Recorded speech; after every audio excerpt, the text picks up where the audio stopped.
Hello guys, welcome to our YouTube channel shiny vibes 1613. ఈరోజు vlog ఏంటంటే నా lunch బ్యాగ్లో రిటర్న్గా ఏం తీసుకొచ్చానో చూడండి.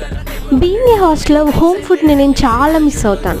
ప్రతి హాస్టల్ ఫ్రెండ్కి ఇంటి నుండి ఫుడ్ తెచ్చే ఒక ఫ్రెండ్ ఉంటారు. We should be very thankful to them. నేను మా ఫ్రెండ్ని నేను హోమ్ ఫుడ్ని చాలా మిస్ అవుతున్నాను, నా కోసం ఏమైనా తీసుకురావచ్చు కదా అంటే ఈ ఫిష్ ఫ్రై నా కోసం తీసుకొచ్చారు. పీస్ చూసారా ఎంత పెద్దగా ఉందో. టేస్ట్ మాత్రం చాలా ఫ్లేవర్ఫుల్గా ఉంది. పీస్ కూడా బాగా కుక్ అయింది. ఫిష్ ఫ్రై అయిన కలర్ చూస్తేనే చాలా టెంప్టింగ్గా ఉంది, అట్లానే టేస్ట్ కూడా చాలా బాగుంది. ఇంతకీ ఇది ఎవరు తీసుకొచ్చారో చెప్పలేదు కదా. మా ఫ్రెండ్ అభిలాష్ చంద్ర కొత్తగా కుకింగ్ యూట్యూబ్ ఛానల్ స్టార్ట్ చేశాడు. చాలా మంచి మంచి కుకింగ్ వీడియోస్ చేసి పెడుతున్నాడు. ఈ ఫిష్ ఫ్రై కూడా తనే చేసి తీసుకొచ్చాడు. నేను తన ఛానల్ని స్క్రీన్ మీద మెన్షన్ చేస్తాను. మీకు కూడా వీడియోస్ నచ్చితే తనకి సపోర్ట్ చేయండి. Friends, see you next vlog. Bye.